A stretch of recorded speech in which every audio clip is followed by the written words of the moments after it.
Would you look at that?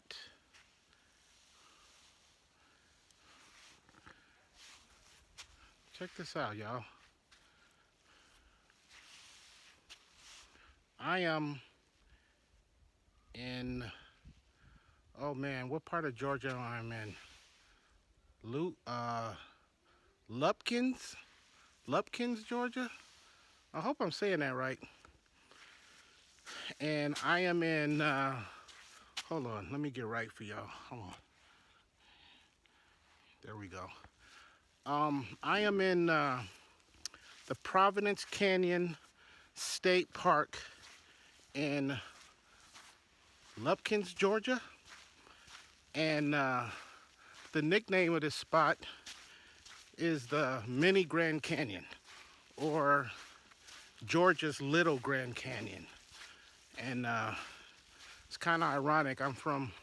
I live in Arizona, and I've never even been to the Grand Canyon. Never really had an interest, to be honest. But I do have people in Georgia, all over Georgia actually. Atlanta, Cuthbert, Columbus, Savannah. And the last time I was here back in September, August, September, my cousin brought me here. And I said, well, when I come back here, I'm gonna definitely hike this area and make a video. And so here I am. It's the beginning of February. We're in the first, going into the second week of February. And it's about 55 degrees. Really nice. And here we are, back on Daryl D TV and back with another video. So let's get it going. Okay, a while back I made a video and I spoke about some of the nicest MCs I met in rap music, hip hop culture, all of that stuff. And I said that I was eventually gonna come back and do a video about some of the not so nice people that I've met in the culture of hip hop. So here we are. Now, I have to say I've had the pleasure of going all over the country, over the years, and I've gotten to meet, hang out with, rub elbows with a lot of celebrities, if you will, celebrities of the culture of hip hop, whether it be, b-boying, DJing, graffiti cats, street dancing, MCs, the whole nine. You name it, I've met them, or you name the category, and I've met, people from that particular category. And I'm happy to say that for the most part, the people that I've met have been pretty nice, some extremely nice. If you haven't seen that video, go back and check it out. I'll put the link down below. So anyway, here we are. I want to tell you about some of the not so nice people that I've met over the years. Actually, I want to go back. Which way do I want to go? Do I want to go that way? Let's go this way. There's like trails and canyons all through here. By the way, the deal with this place is a couple hundred years ago, this was all farmland. And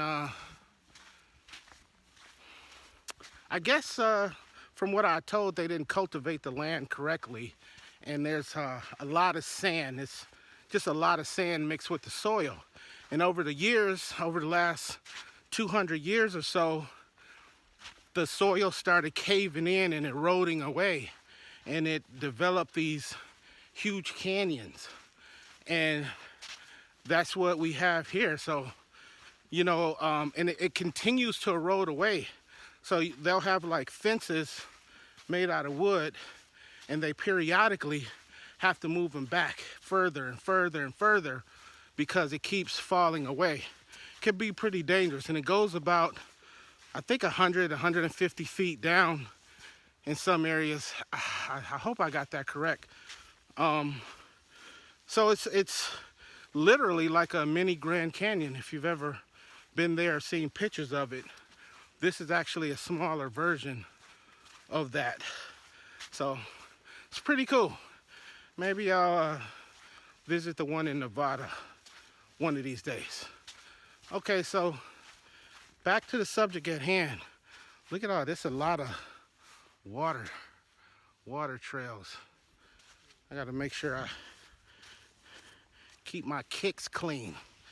So okay, back to the matter at hand. So, like I said, I haven't met a lot of, rude people, mean people, not so nice people. But there's been a few, and I've had a few like minor, situations, that wasn't too bad, but, bad enough, I guess. I remember years ago buying a CD, a mix CD from DJ Cash Money. He never sent it to me. I bought a bunch of mixtapes from DJ Tap Money. He never sent them to me. No biggie, but it's the principle. And then, I spend a sufficient amount of time in New York. Y'all bear with me, I'm dodging and weaving. In New York, and I remember a while back, I always like look up all of the stuff that's going on, in New York before I get there. So, I know what events to check out. And there was this one club night, this weekly. I don't remember the name of it. Some of you guys might know it. It was at some club down in Lower Manhattan, somewhere down there. And the DJs were Stretch Armstrong, Rich Medina, Clark Kent, D-Nice, and Tony Touch. And they had a name for that. You could probably look it up and find out what the actual name of it was. But I knew I was going down there. Some of those guys I had met before, and some I didn't. And I'm definitely an autograph kind of guy. I love, getting my record signed, by people that I get to meet, records that I bought back in the day. And so I knew that I was gonna, I knew D-Nice was DJing, so I took a D-Nice record because I wanted to, get him to sign a record for me. And I'm a big D-Nice fan. I have all of his records, all of the albums and the singles. Nice little stash of vinyl. And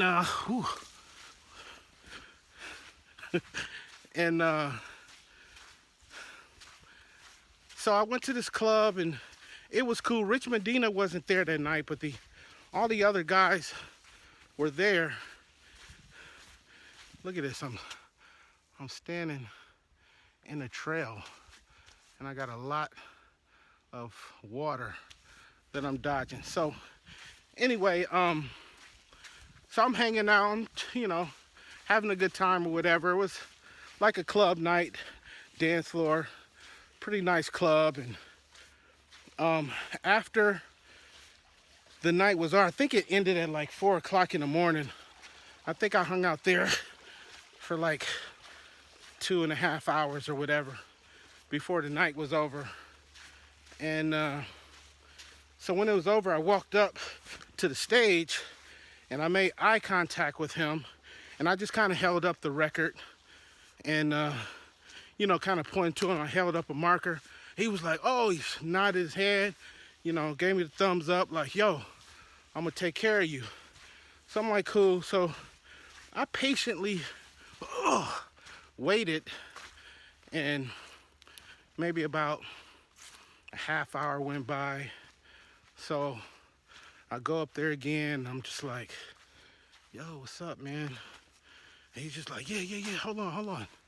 And the club is like empty at this point. I wait like another half hour. And the whole time he was just like on the stage, taking his time, talking to some chick, and I'm just like, wow, really, dude? Oh, I ran into a dead end. I gotta reevaluate. I was like, really? It kind of ticked me off. I'm like, so I eventually just left the club. It's like, forget this dude, man.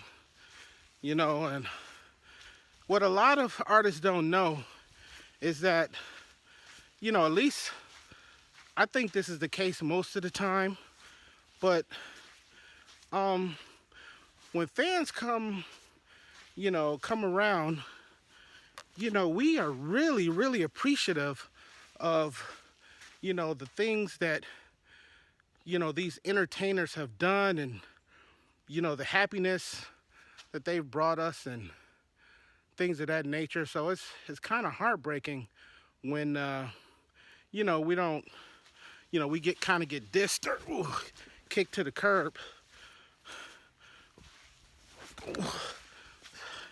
And so that's kind of sucked. I mean, wasn't a huge deal, you know what I'm saying? But, he could have been a little bit more appreciative to somebody who was a real fan. I mean, if I'm standing there holding a 12-inch of a record you did in the 80s, a couple decades previous to that, or previous to that present day, come on, I'm a little bit more of a fan than this chick that you trying to take home or whatever.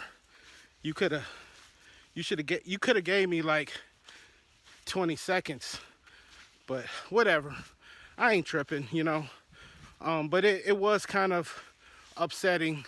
I don't know if I'd approach him again. I don't know. But yeah, so that was a little minor situation. I remember being at Rock the Bells. What was it? Jones Beach, I think it was. Was that in Long Island or something? And a bunch of us, we saw Pete Rock, and we was just like, yo, Pete, yo, waving him over. People wanted pictures or whatever. And he was like, hold up, he was on the phone. And then when he was done with his call, he just went further back in the backstage area. It was like outside on where the smaller stage was. Excuse me. And I was like, really? You just gonna ignore us? You gonna just...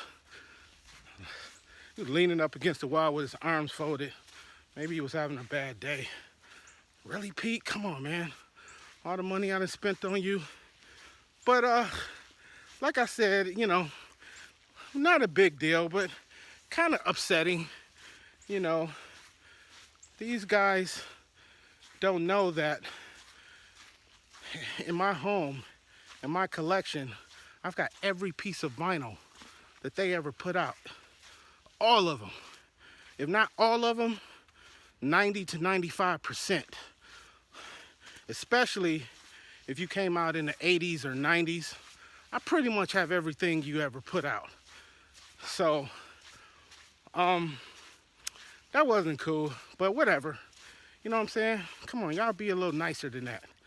But there's two incidents that I want to tell you guys about that I really want to share with y'all, because they were doozies in my opinion. And the first cat I'm putting on blast, like official blast, if you will, is Grand Mixer DST. Now, for those not completely familiar, yeah, this is the guy who did the scratching on Herbie Hancock's Rocket song. And him doing that really took hip-hop culture, especially the DJing aspect of it, it took it to another level because, you know, people that were jazz artists, if you will, were exposed to a little bit of this hip hop culture. So I remember the first time. There's two different times I met DST, and one of them was there was this ceremony in Boston at the what is that called? The Boston Institute of Music or something like that. Y'all know what I'm talking about. But I met him there. Oh, let me back up. There was a lot of people being honored that night. It was like almost like a rap version of the Grammys or something crazy like that. Like there was you know, Jam Master Jay was being honored, and his mother, his brother, and his son were there.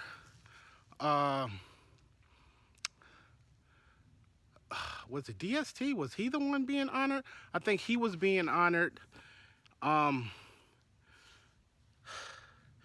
guy who worked on the Thriller album was being honored. Marley Marl was being honored. DJ Premier was being honored. Who else? There's a lot of people, a lot of cool people, man. And I was on the internet somewhere, and I found out about this was a while back. This was maybe, I don't know, 12, 13 years ago. But as soon as I found out about it, I booked me a trip to Boston. You know, I was like in and out. I just went in for the show and came out, slept in my car that night, went to Tower the next day before I went to the airport. Tower was going out of business. All of their albums was on clearance, so I cleaned up. But anyway, and the other cool thing is that the people that were being honored, there was other people that were like the presenters of these awards, you know. And I remember, you know, Fab Five Freddy was there. I remember, am I Evidence? No. Alchemist presented the award to DJ Premier. And yo, man, Alchemist got up there and he just poured his heart out, you know, about how much he loved and admired Premier. It was really heartfelt. There weren't any camera phones back then, if I'm not mistaken. I don't think there was. I didn't see any. Anyway, and then right after that, Premier presented the award to Marley Marl, and he got up there and he was like, yo, everything the Alchemist just said about me, that's what I'm saying about Marley Marl. It was really cool, man. There were performances. I think 7L and Esoteric, they performed. I forgot who they was representing. There was a band that actually performed. Rocket and DST performed with them. Rock Raider, my brother, he was there, and he did a routine in honor of Jam Master Jay. Jay's mother got on stage afterwards, and you know, she was, that's a whole nother story, what she was talking about. But it was really cool, man. It was a lot of DMC. You know, he was there. He said some nice words about Jay, you know, and their group. It was pretty cool. It was, and the crazy thing was, it wasn't like a hip hop crowd, because it wasn't like a hip hop event. It was just, you know, it was all, there was people from pop, from pop music and whatnot. Man, I might need to turn back. Ooh. And so there was people anywhere from, you know, their teens all the way to people who looked like they were in their 60s. And so it was a very diverse crowd. It was really cool. So anyway, I knew who was going to be there. I had like a record bag full of records. to get signed. And I was just kind of making my round. So, I got to meet Molly Mall, get a signature from him. Fat Five Freddy. DMC dipped out, so I wasn't able to see him. But it was a very, very cool show. So anyway, back to DST. So after it was all over, he's out in the auditorium part of this venue, and there was nobody around him. So I went up there and I had the if anybody's familiar, I gotta get out of here. If anybody's familiar with the Executioner album, I think it was the Built from Scratch album, the one where they reenacted the Public Enemy, Yo Bum Rush the Show album cover. I had that record with me because I wanted to get everybody, on that record. I wanted to get them, their autographs on that album cover. And so I walked up to DST and I just asked him, "Hey man, could you sign a record for me?" And he just looked at me. He looked at me like, like I was just really, really bothering him. He looked at me like, and he just took it. He signed my record. And then I think I mentioned in another video that I have a sneaker collection that I have signatures all over it from the legends of hip hop culture. And after he signed my record, I was like, "Hey, could you sign my shoe?" And man, he just looked at me again like, man, like he was pissed. Like, "Why are you bothering me?" Like, I was just like, man, really? Really kind of pissed me off. He signed my shoe, gave it to me, and I think he was looking for his daughter or something. And yeah, somebody, "Hey, where's my daughter?" Something like that. But he was, I don't know, having a bad day. I don't know. But it kind of pissed me off. And one of the reasons is, look, dude, I'm a fan. I got your records. You know what I'm saying? And plus, you ought to be happy that somebody's acknowledging you, because I know you don't get acknowledged like that on a daily basis. I bet the average day for you, nobody know you from a can of paint. And probably if you were standing right next to me, I wouldn't know who you were. Most people wouldn't. So, you should be happy that somebody's even acknowledging you and wants a little bit of your attention. I don't know what your problem was, but hey, it ain't my fault. I was just trying to get a little memory of that day on the record. Thank you for signing my record and my sneaker. I really do appreciate it, and I'll keep it forever.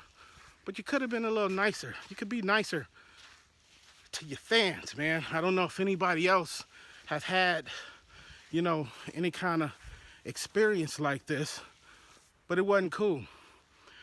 Real talk, it wasn't cool.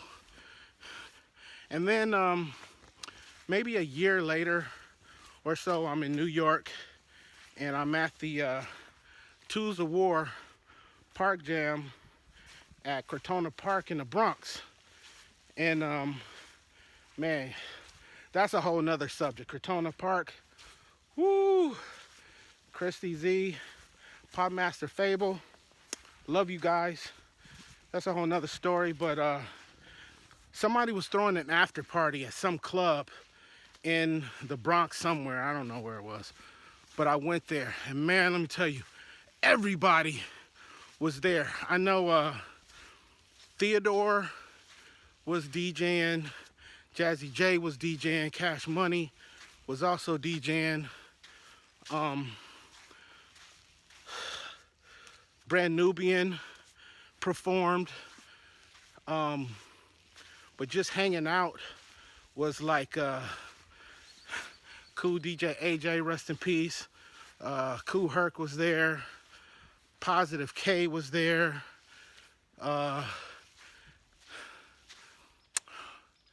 Melly Mel was there. I think Lord Jamar was there. Well, yeah, he was there because they were performing. Um, who else was there? There was a lot of people. I'm trying to think of who else was there. Um, and DST was there. And so I was hanging out. He went outside at one point, and I was hanging out. The club had this like lobby, like this little hallway. You come in from outside, there's like this lobby hallway type of deal that was probably, I don't know, 25 feet, 25, 30 feet long. And I was just in there by myself. So when he came in, you know, I'm like, perfect time, you know, and I asked him, could he sign, was that a record? I got him, I asked him to sign something. I don't remember exactly what it was. I might have just had him sign the record on the first one and a sneaker on the second one. I don't fully remember. But he gave me that same look again. He just looked at me like, man, are you serious? Like, you bothering me? You actually bothering me? You know, and I couldn't believe it. Twice in a row, 2 different cities, just trying to get an autograph. I'm a fan, dude. Really, man? Really? So, you know, that was the second time. I don't know if I'd ever approach him ever again. I don't really have a reason to. So, DST, you get the gas face. For real. You know, take it how you want it. But yeah, that was offensive to me. I'm a fan. I done spent money, plenty of money on you. So, yeah, that was one of the doozies that I wanted to share with you guys. And make sure that in the comments, if you guys have ever had any, you know, not so nice situations with people you've met, famous people in any aspect of the entertainment business, let me know. I'd like to hear about them. So, excuse me. I'm trying to keep my sneakers dry, y'all. So the second doozy, the second cat I want to talk about, or I want to share the experience with you guys. Ooh, I'm trapped. How do I get out of here?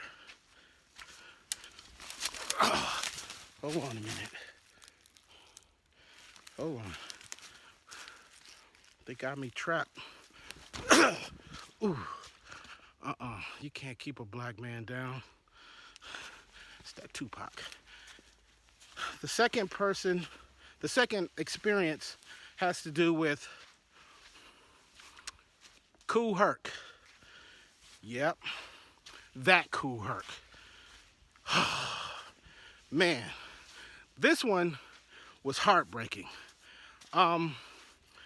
Now, before I ever met Kool Herc, and I've been in his presence many times, but before I ever met him, like I said, I'm an autograph guy, and I always wanted to, wow.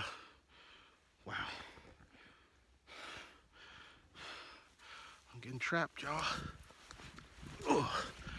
I always wanted to get, let me start over. Before I had ever met Kool Herc, I was on a mission to meet the 3 godfathers of hip hop music, rap music, party music, DJing, however you want to say it. Those 3 being Afrika Bambaataa, Kool Herc, and Grandmaster Flash. Yes, I have met all 3 of them at this point, more than once. And the first time I met Herc, it was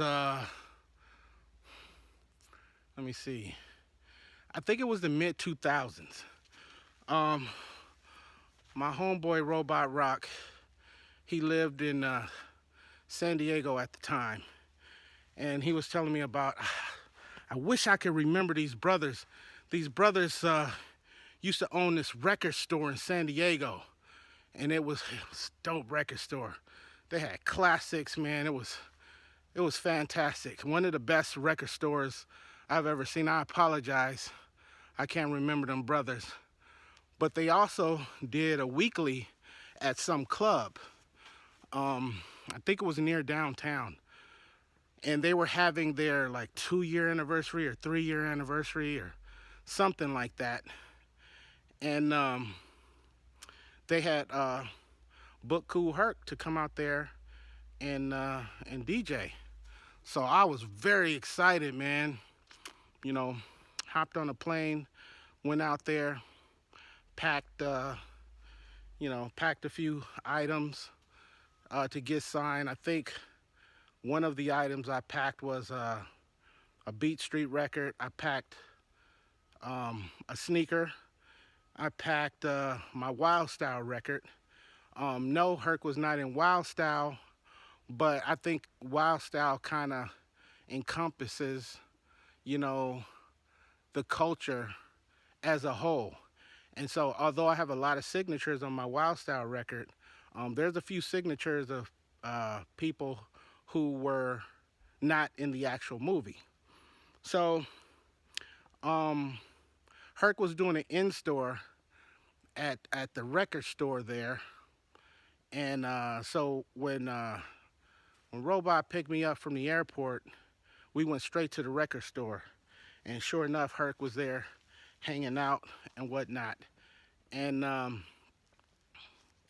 yeah, I went up to him and introduced myself, shook his hand, and I asked him, you know, could he sign some stuff for me? Now, Rob, because we went straight to the record store, Rob didn't get to bring any of his records to get signed. So I just gave him my Beat Street record. You know, me and Rob go way back, like a Cadillac with 4 flats. I was like, yeah, I'll get the record again. So I just gave it to him. So I just had my my Wild Style record and my sneaker. And so I pulled out my Wild Style record and I asked him, hey, could you sign this for me? And he was just like, you know, real loud. I wasn't in this movie. You know, there was a fictitious character that portrayed me in this movie. But you know what? I'll deface your record. And he takes a marker and he writes Kool Herc real big over the whole front of the record. Completely ruined it as far as I'm concerned. And the crazy thing is I found that record back in the, I think it was the late 90s, mid 90s at this record store in my hometown of Milwaukee called Musical Memories. If you're ever in Milwaukee, go check them out. Everything in that store is mint. This record was mint. It was beautiful. Looked like it came right off the press. And this dude defaced my record. His words, defaced my record. So I was just like, wow, really? So then I pull out my sneaker and I asked him, hey, can you sign my sneaker? And then he starts like doing his nose and going like this and like, man, did you fumigate this thing first? Did you fumigate this? Like just real rude. Here I am asking you for an autograph and you dissing me. So he signed it, gave it back to me, and I just kind of stepped to the side. And then Rob walked up. Ooh, Robot Rock walked up behind me, and he asked him to sign the Beat Street record. And then Herc goes, see, now this is what I'm talking about. I was actually in this movie, you know, and he signed the record for Rob, and that was that. And I was just like, so that was like my first encounter with Kool Herc. Now, I've not run into him. I went to a party in Las Vegas a Sedgwick and Cedar party where all of those cats were at this club, flew into Vegas just to hit up the party and meet these guys, and flew right back to Phoenix. And once again, just kind of a rude guy. I run into him at the Crotona Park Jam, Tools of War, many times, and just been rude. I remember I had Joe Conzo's Born in the Bronx book, and he's got, you know, look up Joe Conzo. He's the man. He's credited with being rap music's first photographer. He was like the official photographer. You know, he was boys with the Cold Crush back in the day. So anyway, I asked him if he would sign his picture in that book, and he was like, I don't support that book. And he just looked away. I was just like, really? And I've met him, you know, I've been to the park a bunch of times, and every time I've ever gone up to that guy, he just was rude, like, man, what are you so upset about? You're a bitter individual. You know, I don't know what happened to you, or if you weren't treated right by whoever, or the industry, or whatever, but whatever the case is, I'm not to blame. Don't blame me. I'm trying to show you some love. And, you know, after about 4 or 5 incidents like that, I was like, just done with this dude. I'm like, man, screw this guy. You know, he's a jerk. You a jerk, Kool Herc. I hope you see this video. You know, you be a lot more loved, a lot more appreciated, and a whole lot richer if you weren't such a bitter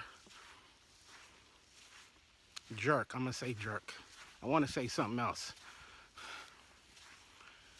So, a couple years back, maybe like 3 years ago, me and my boy Franco, aka the Bronze Candidate, you know, we went to New York. Franco had never been to New York, and we had a great time. And Franco's a producer in Phoenix, and his group Shining Soul, they made a lot of noise. And so we hanging out at Toca Tuesdays. That's a whole nother story. Anybody that been to Toca Tuesdays, ooh, it's like Soul Train on crack in there. I mean, that's one of the most exciting club nights I've ever experienced. So we had Toca Tuesdays, and of course, you know, there's all types of celebrities and legends hanging out there. And Kool Herc was there. So since I got Franco with me, you know, Franco wanted to meet him, and because he was meeting all these other celebrities that was there. I think Rockweller was there that night. Rockweiler, I'm sorry. And I think Sadat X, he slipped in and slipped out. Who else would he see? What's the guy? Technology, the MC. There's a few people in there that night.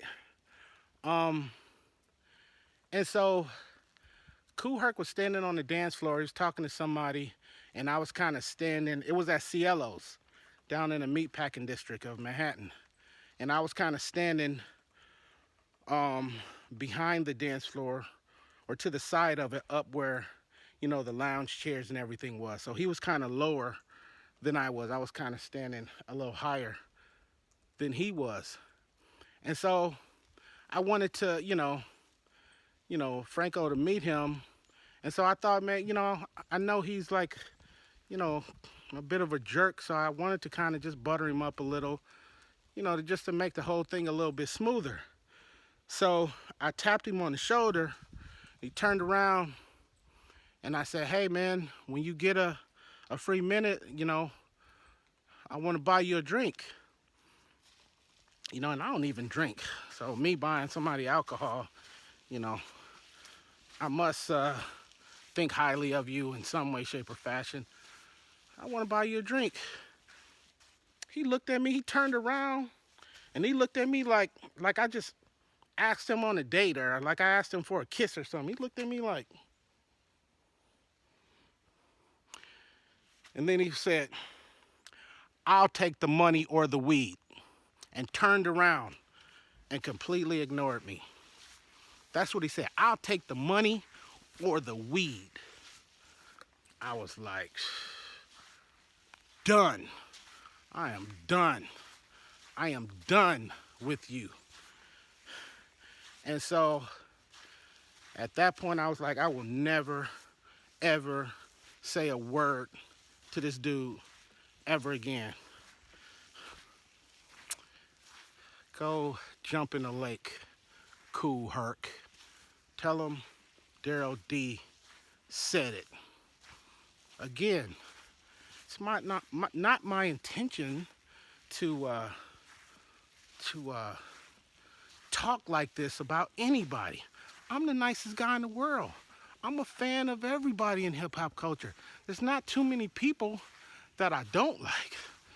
But come on, man. If I'm showing you some love, show me a little love back, man. You know? But that wasn't the case. So at that point, you know, I just like, you know, that's it for me and Kool Herc. I can assure you that I have nothing to say about him, or nothing to say to him, you know, ever again. And, you know, like I said, I don't know what his problem is. I don't know what the deal is. But hey, don't blame me for it. You know, I'm just a fan. Just somebody who admires you for what you did, and you taking DJing and you making the Bronx, you know, a household name, and or helping make it a household name. And you're part of the reason why people come from all over the planet to New York, to the Bronx, and to meet people like you and other individuals like you, those that have contributed so much. I still love you for what you did, but I ain't got nothing to say to you. So you're a bitter, you know, you're a bitter old fart for whatever reason. Still got love for you though. So there you have it, man. That's what I wanted to share with y'all. Some not so nice people I've met in hip hop culture. Again,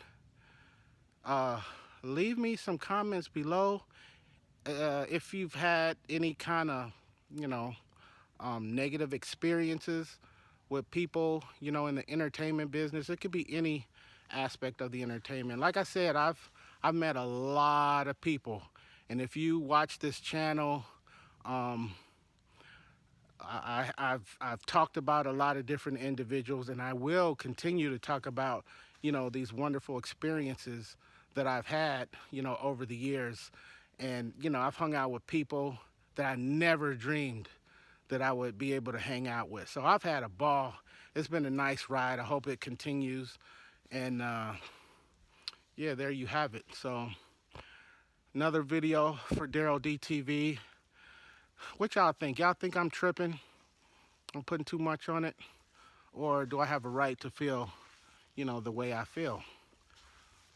Let me know, please. I'd like to hear what you have to say. So until next time, again, this is beautiful, what's the name of this place? I forgot the name. Province Canyon State Park in Lupkin, Georgia. So, from Georgia, this is Daryl D signing off. See you on the next one. Peace and love.